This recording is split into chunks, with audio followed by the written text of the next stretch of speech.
Welcome to the Grizzled Geek in Review for October 6, 2017. I'm Mike. I'm Doug. And now for all the nerd news you need to know. We're here with, well, nerd news. Comic-Con update. Comic-Con. This week is New York City Comic-Con, the second biggest Comic-Con in the world. And we're not there, but we're excited, like you, to read about all the cool stuff that's coming out of there. Yeah. And one of the big things is that Warner Brothers is going big this year with DC, with Justice League. Yes. Justice League is taking over Times Square. There's posters everywhere. There's huge new character images. Mm-hmm. People can take their picture with different characters all throughout Times Square. Yeah. They're this weekend at the panel. They're bringing in all the big guns. Right. Plus, a new trailer. The final trailer is going to be launched for it this weekend. That'll be cool. So we'll probably all see it Monday. But really big. They're throwing some money at Justice League, making a big push. I'm sure it's not cheap to be the person who gets Times Square. No. Times Square is expensive, folks. So, I mean, that's apparently they have to go big with this. Right. Really, I mean, this is the movie that's makes or breaks the whole DC. May have already broken the DC. We'll get that in a later story. Yeah, but the DCEU? The DCEU, maybe? I don't know what it's called now.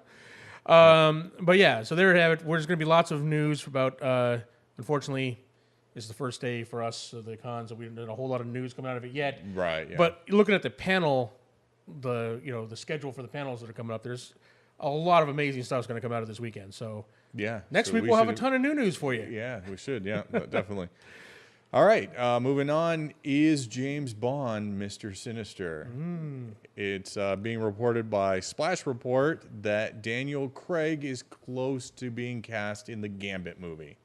Now, I thought the Gambit movie was dead, but apparently I did last too. we heard it was in developmental hell for the longest time, yeah. And then this news pops up. Yeah, they've been trying to make this movie for 10 years, if not more. Is Channing Tatum still involved? Or? I have no idea on that front. Yeah, I thought this was dead and gone. Yeah. I had heard nothing about it for years, and then suddenly Daniel Craig's being cast as the main villain? What? Yeah, I'm like, whoa. And a big villain at that is Mr. Sinister. So. Well, yeah, you kind of have to. Plays into the Gambit origin story. So. Yeah, okay. All right. More news coming out of New York Comic Con. After the tragic events in Vegas this week, Marvel has decided to pull the Punisher panel. Then here's a statement. We are stunned and saddened by this week's senseless acts in Las Vegas. After careful consideration, Netflix and Marvel have decided it wouldn't be appropriate for Marvel's The Punisher to participate in New York Comic Con. Our thoughts continue to be with the victims and those affected by this tragedy. So it makes sense. I mean, the timing was incredibly bad on this whole thing. There's no word yet on whether or not the actual Punisher series is going to be delayed or not. Right. Yeah. I mean, it just given what happened, it's kind of understandable. I mean, completely understandable why they decided not to do this. And if they do push off the Punisher series, that's also understandable. Yeah, it is. And since we don't know a release date, we'll have no idea whether or not that was pushed off or not. That's true. So they can claim, we always plan to put it off. Yeah. So I mean, the big question is whether it's going to be be this year at all. Yeah, that's it. So how much time they want to put in between the tragedy and the actual series. So. Right. Yeah. But yeah. Sad news, but completely understandable. Yeah, definitely. I don't blame them at all. In fact, this is probably kudos to them for making that decision and going, okay, this might be seen in poor taste, so we should probably hold off. Yeah. So, all right. We have confirmation from Peter Cullen that he is recording voice for the Bumblebee movie. So it looks like Optimus Prime will be in the movie in some fashion. Yeah. Maybe as a narrator. Maybe as an actual character, who knows? I don't know. Have you, at this point, are you soured on the whole Transformers thing? I've not watched a Transformers movie. Well, that's not true. I watched the first Mark Wahlberg one, whichever one that was. That was one before last. Yeah. So I watched that one. If it hadn't been for the stupid way they had Galvatron transform, where he became building blocks and whatever that floated through the air, I would have. It wasn't a half bad movie. Had no desire to see this last one. no desire to see Bumblebee. Bumblebee was never a character I cared about in the cartoon series. Oh, see, I love Bumblebee though. So I was like, whatever. There are plenty of better characters you could focus on, but whatever. Here's the thing. Now, I like the idea that one, that Michael Bay is not directing this. Yeah, that's one. true. Two, I like the fact that it's Bumblebee. It's going to focus in the 80s, and Bumblebee's going to be a bug, Yeah. right? And it may play more into the cartoon that I grew up with than the Michael Bay movies, maybe. But a couple things that got me worried about it. One is this announcement that Optimus Prime's going to be in it. Now, how you put Optimus Prime in a movie and not have him, As the star. as a main star, character. I mean, I think the narrator route could the be. narrator route could be, or maybe in flashbacks, or maybe, Yeah. maybe it shows starts off with them on Cybertron and Bumblebee gets sent out as a scout. Who knows what's going on? Yeah. All speculation at this point. But, and then the fact that it has John Cena in it, which now. Here's something funny considering John Cena's background. Mm-hmm. I think that points to this being more of a comedy movie. Yeah. That's it. Yeah. He's proven lately that he has some comedy chops. Yeah. I don't have a problem with John Cena. I mean, I find him funny in the movies he's in. But in this movie, if he's in a movie, it's going to be a comedy or funny or on kind of silly on that side. He doesn't do serious work except for The Marine, which was god awful. But Yeah. okay, well, in other movie news, we've got some Avatar updates. We have a photo. Well, last week got a photo of the new cast of kids, a whole Okay. bunch of kids in this movie. Now I don't know if there's going to be Na'vi or whether they're going to be human, or I guess they're the kids of the original. I don't know. This whole Avatar thing is weird for me because I loved Avatar when it came out. Right, I was a big fan. It was amazing to see, especially in IMAX. But it wasn't really a movie that I was clamoring for a sequel for. Right. Yeah. It pretty much wrapped itself up. So Yeah. I'm not, who knows where they're going to go with this. Yeah, I mean, I know when James Cameron came out and said like, "Oh, I want to do more movies," I'm like, "Oh, all right." And it's like, "I want to do 5 more movies," and you're like, "What?" Yeah. Well, okay. We'll see. But we also got a little bit of star power. He's bringing back Kate Winslet from the Titanic here, and okay. was recently cast in Avatar as a character named Ronal? Ronal. Yeah, I guess. No word on whether she's Na'vi or human or what. Right. Yeah. What's going on there? A few things about this whole thing is weird. I mean, one, they got a cast of a bunch of kids, which, we'll see. Usually that, how much. Usually when there's a bunch of kids in it, usually it's more family friendly kind of thing, which is not the kind of direction I was hoping they'd go with it. The fact they're bringing back dead characters, like Sigourney Weaver's character and Oh, really? and the Colonel, both of which died in the first movie. So, but yet it's going to be in the future. I don't know what's going on with this movie. It's really weird, and it's one of those things where I don't think anyone's really asking for an Avatar sequel, but now we're getting a lot of them. So, strap in. Hopefully, we'll see what's going on. All right. Let's go back over to the DC disconnected universe, or maybe connected universe. Maybe the DC extended universe. Maybe not. Jeff Johns is confusing people with multiple, somewhat contradictory statements. His initial statement was, the movie's not about another movie. Some of the movies do connect the characters together, like Justice League, but like with Aquaman, our goal is not to connect Aquaman to every movie. Yeah, and this was one interview about Justice League, and what a lot of fans took away from that is that they're going away, they're distancing themselves from a connected universe. Right. Unlike Marvel, they're like, oh, it's too hard. We didn't sign actors to multiple movie deals. We're going to go away from that. Then I guess people on Twitter begged them to keep it connected, and he responded with, they are 100% connected. So, one, that comment in and of itself specifically contradicts previous statements where we have been told that, like, I believe the next Batman movie is not directly connected, that there's a Joker Harley Quinn movie, that's not directly connected. Yeah. So the 100% connected doesn't float. It is somewhat contradictory with his previous statement, but I can see how he would. I think, let me puzzle this out. This is me speculating at this point. Yeah. There's nothing confirming this. But if you look at the Marvel movies, every Marvel movie is connected. Yes. they may not directly mention other characters, but let's take like Thor: The Dark World, for example. No, but well, we do have a cameo by Captain America, Loki as Captain America, but otherwise it is really not connected to the rest of the DC, or the rest of DC, the rest of the Marvel movies. Definitely not connected except to the DCU.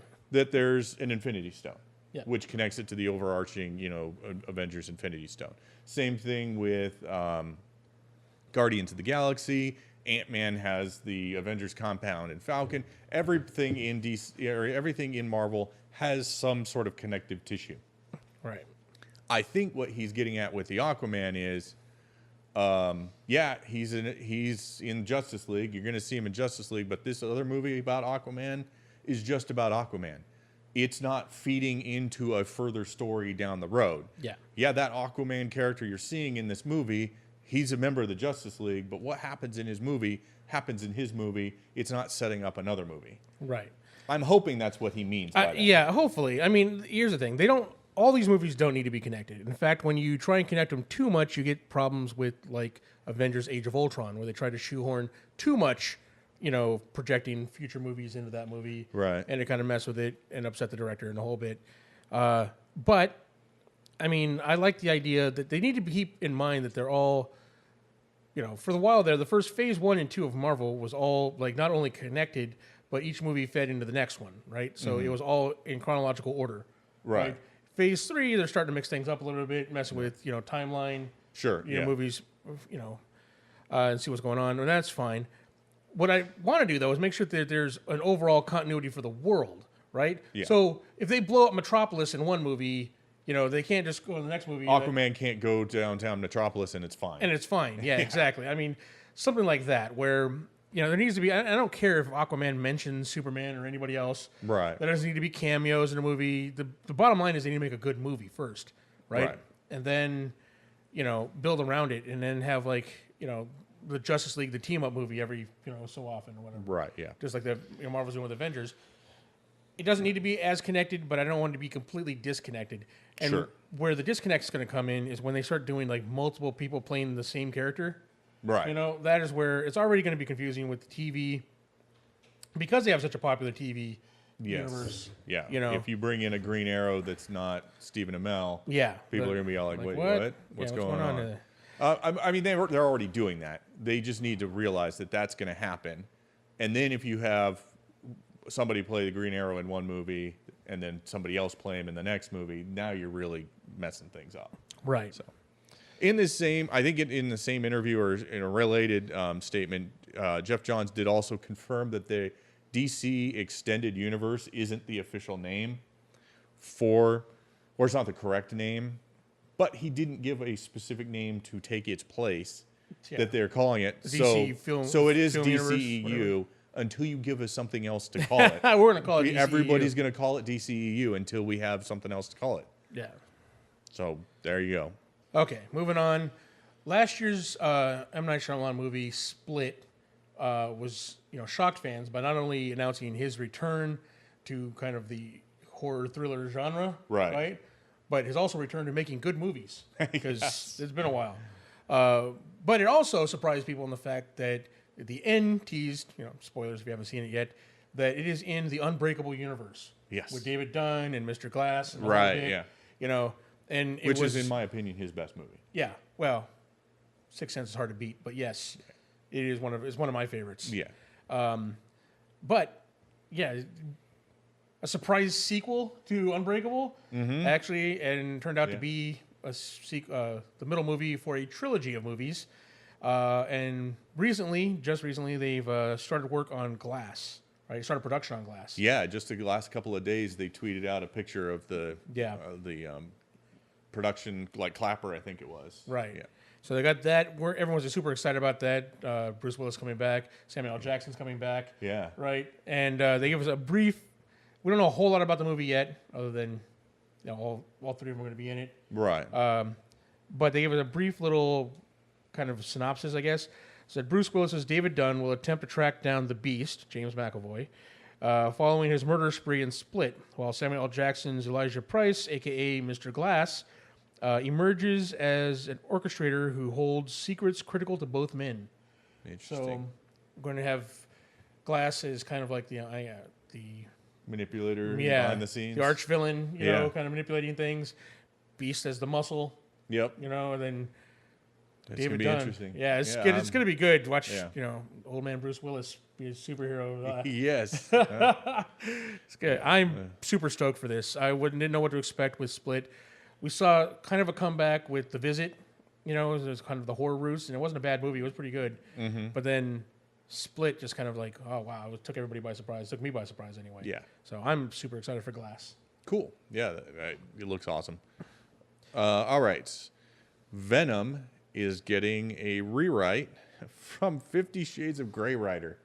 Now, I'm not sure if this is, I assume it's not the 50 Shades of Grey author. No, it's the the one who did the screenplay writer. screenwriter, yeah. But man, it's pretty late in the game for a rewrite for a movie that's supposed to come out next year. Yeah, I was going to say, it's coming out next year, right? Yeah, That's, so they've got to be in pre-production. How can you decide to go back to script now? Although I guess Justice League did something similar where there was they a ton filmed of half the movie and then went back to script. Yeah, so, So, you know, who knows what's going on that they need the screenwriter from 50 Shades of Grey to punch up Venom or something. this movie gets weirder and weirder. I have no idea what to expect from this Venom movie. I don't know whether I'm excited about it. Right now, it's more like a train wreck. I want to see what, you know, it's like a car crash. Yeah. You can't look away. You don't Slow want to down see it. see what's going on. Yeah. Rubberneck. Yeah, but you got to look. Yeah, I have zero interest in this right now. Oh, I'm totally interested in this, not because I'm excited about Venom, but just to see this cast in this crazy movie. I just want to see what's going to happen. Yeah. I'm predicting train wreck, but, you know. We'll see. You know, we'll see. All right. Well, in kind of news, I guess, what's been blowing up the internet recently, which I'm surprised is news. I don't understand how this is news or whatever. But apparently, Boba Fett's no disintegrations line from Empire Strikes Back. Well, Vader's line to him. Or Vader's line to him. No disintegrations, his warning, has been explained, apparently. There's a book, Star Wars from a Certain Point of View, which sounds like an awesome book. I want to read this. Yeah. It's a bunch of short stories from people from the original trilogy, from basically their point of view, so background characters. Right. And one of the stories involves Boba Fett. And there's a line in the book that pretty much explains the whole thing. I'm reading a little excerpt here. Vader, still got mad over those, or still mad over those certain rebel spies I crisped on Coruscant. Nice. That's Boba That's good Fett. alliteration there. Exactly. Idiots come at me with ion disruptors. What, they thought I wouldn't carry a weapon accelerator? Flash, boom, 3 tiny ash piles. Tried to collect, but Lord No Disintegrations refused to pay without bodies. My word's not good enough, apparently. Reckon I'll make up for the loss by finding the droids and holding out for twice the reward. So, Yeah. apparently an offline from Yeah, I mean, Boba Fett means he disintegrated some. so what's the chatter on the internet? Are people like not liking this, or what's the take everyone's got on? I think overall, people, depend on how there's a certain camp, like my camp, that's like, why do you need to explain this, right? Okay. And the thing is, it wasn't really they going out to explain this. Hopelessly not the focus of the story, right? Right. It's just a throwaway line to add connective tissue to the original series, to Empire Strikes Back. Right, to make you feel like Boba Fett was a big deal. Yeah, Boba Fett was a big deal. Yeah, Vader keeps going back to this guy, apparently, for jobs. My big thing is I'm worried every time they do this is they're going to screw up some of the canon that was established in Clone Wars, because Clone Wars is canon. Oh, right, yeah. So, but even though it's canon, who knows if they have a chance? You know, these books that are coming out now are canon as well. Mm-hmm. So hopefully it doesn't do anything to mess up the Boba Fett, because Clone Wars made Boba Fett a very interesting character. Yeah. So I want to see that Boba Fett. We'll see. I don't know. I don't know what the people are saying about this, but apparently it's big news because everybody's reporting it. So That's interesting. Anything All right. Star Wars. It's like someone mentioned something about Boba Fett in a book that's coming out. Sweet. Let's talk about it. That's news. Yeah. All right. Last thing, I guess, in Star Wars news, in the Star Wars The Old Republic MMO, there's a big update coming out. So over the next few months, they're going to be merging servers. They're going to be coming out with another Flashpoint that continues the main story. A lot of other like quality of life improvements and stuff like that. Man, if only there was a video explaining all these things for us. We'll probably link that over. I just finished a video yesterday when you're seeing this on the changes that are coming, and there'll be links to all that in that video. So go check that out if you are a Star Wars MMO fan. Yep. All right, so there you have it, folks. Our news for the week. Don't forget, this is one of the last videos. I mean, guess tomorrow's Ruby video will be the last one that you can get a chance to win one of our Grizzled Geek t-shirts.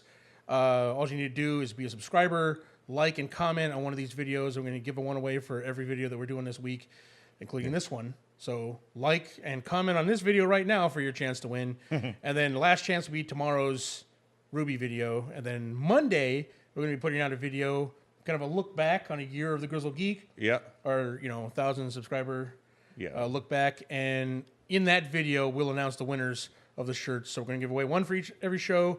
And if you don't want to take your chances with that, you can also become a patron this week. And as long as you're a patron by Saturday, yes, you're going to be getting a t-shirt no matter what. So what's the date Saturday? Saturday is the 7th. 10/7/17. Yeah. Thanks, Shane. Put me on the spot like that. I don't know. Someday, it's 2 days from when I'm recording this. So, but yeah, sure to like, subscribe. Definitely this time. Comment below. And always share with a friend. Yeah, tell your We're friends about shooting us. for 2,000 now, so let's go. That's right. Check out Doug's Star Wars video and all the rest of our videos. And again, we'll be back next week with more nerd news for you. Thank you very much.